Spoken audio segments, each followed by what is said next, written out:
Hello everyone. आज आपको बताने जा रहे हैं सिंपल स्टेनिंग। कुछ सिंपल स्टेनिंग के टेक्निक्स हैं।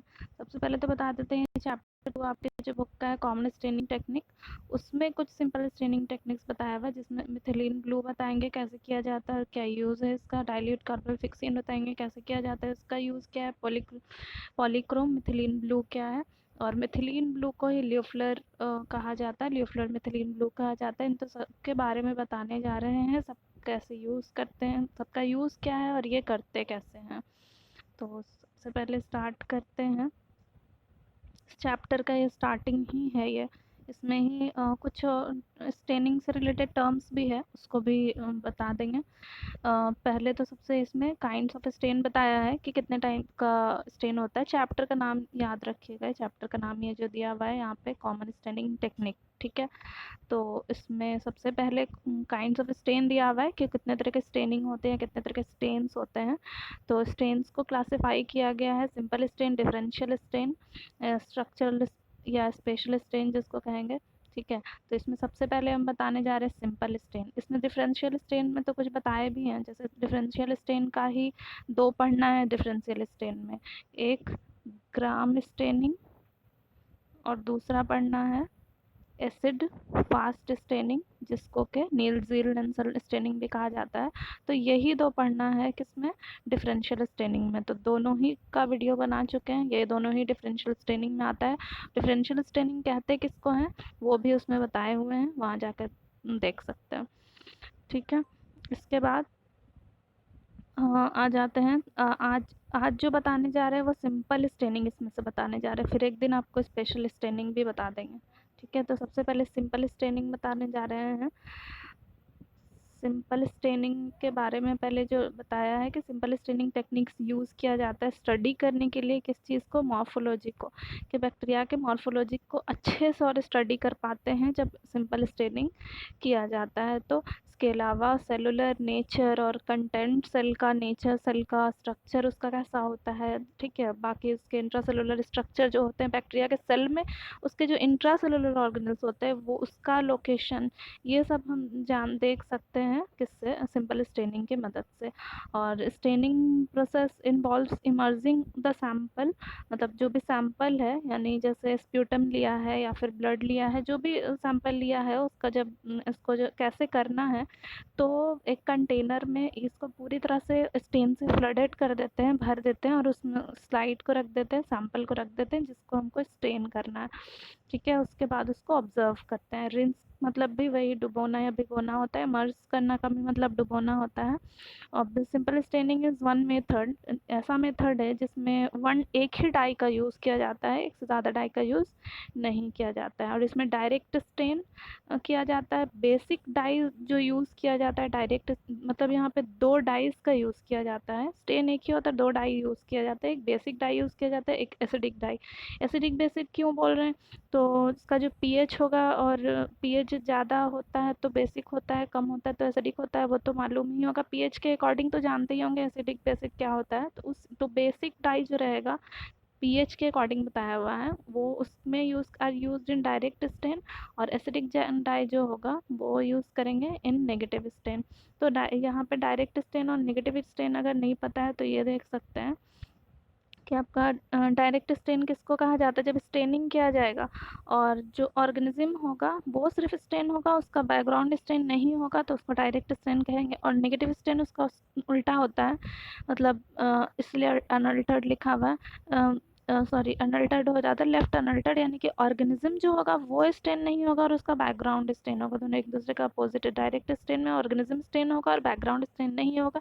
नेगेटिव स्टेन में बैकग्राउंड स्टेन होगा और ऑर्गेनिज्म स्टेन नहीं होगा। और एक टर्म इसमें सुनने के लिए मिलेगा मॉडर्न। तो मॉडर्न स्टेन क्या होता है, तो वो स्टेन जब किसी भी, जैसे कार्बोफ्यूक्सन से स्टेन किया या फिर किसी भी स्टेन से स्टेन किया और उसको फिक्स करना होता है ऑर्गेनिज्म में, मतलब कि स्टेनिंग तो कर दिया, अगर किसी चीज़ से वॉश करेंगे तो वो धुल सकता है, हट सकता है, तो इसीलिए मॉडर्न का यूज़ किया जाता है। मोस्टली आयोडीन इसमें यूज़ किया जाता है, ठीक है। मॉडर्न का जब यूज़ कर देते हैं ना तो स्टक हो जाता है वो, जो भी इससे मॉडर्न करने से पहले जो भी स्टेनिंग वहाँ पे यूज़ किया था तो वो स्टेन माइक्रो ऑर्गेनिज्म में फिक्स हो जाता है, वॉश करने के बाद भी नहीं जाता है। यही मॉडर्न का काम होता है, फिक्स कर देना स्टेन को।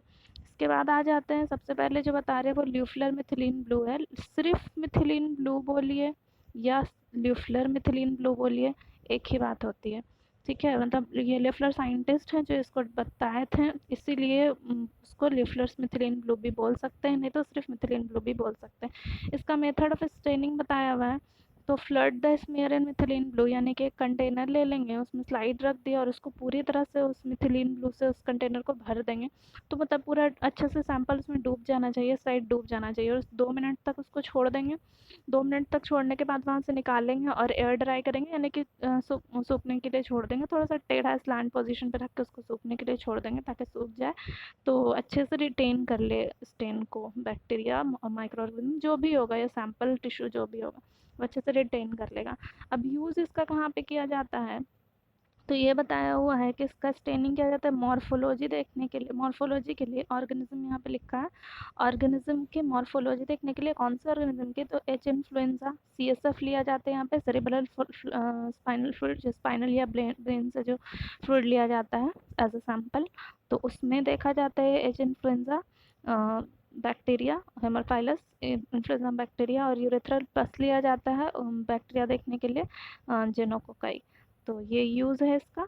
एच इन्फ्लुएंजा और गोनोकोकाई ये बैक्टीरिया को देखने के लिए होगा। गोनोकोकाई के लिए सैंपल लेंगे यूरेथ्रल प्लस पस, और एच इन्फ्लुएंजा को स्टडी करने के लिए, डायग्नोस करने के लिए ये सैंपल लिया जाता है, CSF।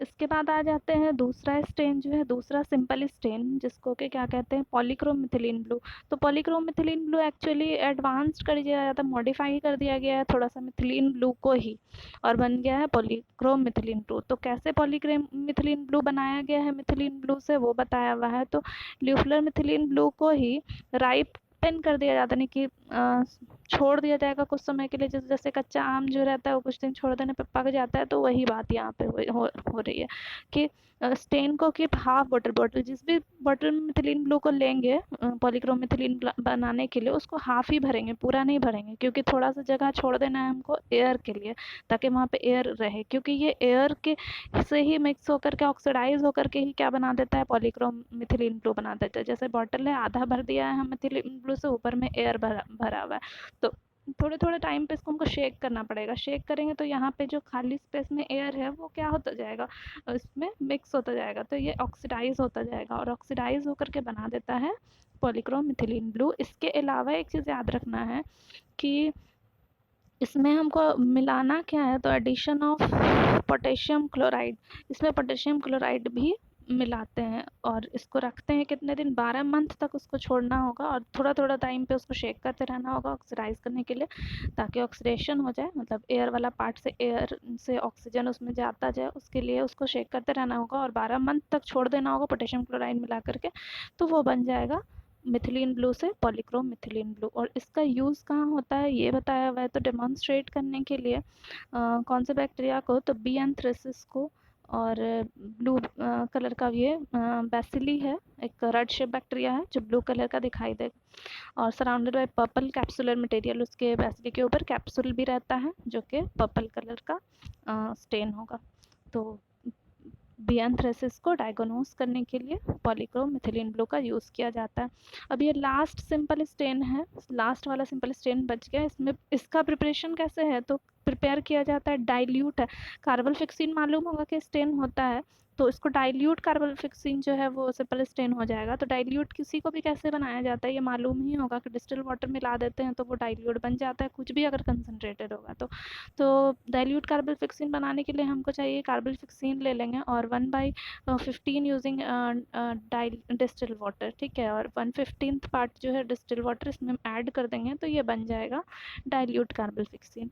अब मेथड ऑफ स्टेनिंग दिया हुआ है, मतलब इसका स्टेनिंग कैसे करेंगे इससे, तो इसमें भी वही चीज़ दिया हुआ है, फ्लड द स्मेयर, यानी कि सैंपल या स्मेयर जो भी बना रहे हैं उसको एक कंटेनर लेंगे, उसमें स्लाइड को रख देंगे जिस पे स्मेयर बनाया है, और 30 सेकंड के लिए रखना है, और उसको निकालना है, निकाल करके टैप वाटर से वॉश कर देना है, और उसके बाद ब्लॉटिंग पेपर से, जो पेपर आता है फिल्टर पेपर के जैसा रहता है लैब में, उससे थोड़ा सा पैड करके उसको सुखाना है और ड्राई होने के लिए छोड़ देना है, ठीक है। उसके बाद उसको माइक्रोस्कोप पे देखेंगे। और यहाँ पे एक स्मीयर टर्म दिया हुआ है, तो स्मीयर कैसे बनाना है इसके लिए और एक बता देंगे वीडियो बना करके स्मीयर कैसे बनाते हैं। ऐसे अभी इतना देख लीजिए कि जैसे मान लो कि स्प्यूटम का स्मीयर बना रहे हैं। स्प्यूटम यानी कि माउथ से जो लिया जाता है थूक या खखार जो भी बोलेंगे, ठीक है। तो वो हो गया स्प्यूटम, तो उसको लेंगे यहाँ रखेंगे स्लाइड पे, और एक और स्लाइड यहाँ पे रखेंगे और यहाँ इस तरह से रख करके 45 डिग्रीज पे यहाँ पे ऐसे खींच देते हैं। जब खींचते हैं ना तो इस तरह से पूरे पे फैल जाएगा वो स्प्यूटम, या फिर वैसे ही सेम टू सेम ब्लड को भी लेकर के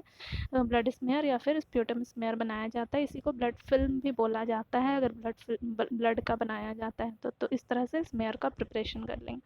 तो ये हो गया कार्बन फिक्सिन। अब इसका यूज़ कहाँ किया जाता है, तो वही दिया हुआ है, थ्रोट स्वैब लेंगे। थ्रोट स्वैब एक्चुअली कैसे किया जाता है, तो एक जो कोई भी एक स्टिक रहेगा छोटा सा और उसमें आगे में कॉटन रहता है, वैसा स्वैब होता है ये निकालने के लिए। उसको अंदर से माउथ के अंदर से घुमा करके निकाल लेंगे तो उस पर लग जाएगा स्वैब। तो उसी को इस पे स्लाइड पे रख करके देखते हैं। तो उसमें क्या देखते हैं, तो सस्पेक्टेड विंसेंट एंजिना डिजीज़ जो होता है, ठीक है, उसमें बोरेलिया बैक्टीरिया को डायग्नोज डेमोन्स्ट्रेट किया जाता है। इसके बाद it is used as a counter stain in gram stain. Gram stain करने में भी इसका यूज़ किया जाता है एज अ काउंटर स्टेन। और विब्रियो कॉलेरा को भी डेमोन्स्ट्रेट करने के लिए इसका यूज़ किया जाता है। ये इतना था simple staining. 3 dilute carbol fuchsin, polychrome methylene blue और ल्यूफ्लर मिथिलीन ब्लू, ये तीनों सिंपल स्टेनिंग है। इसके अलावा डिफरेंशियल स्टेनिंग था जो कि बता चुके हैं हम।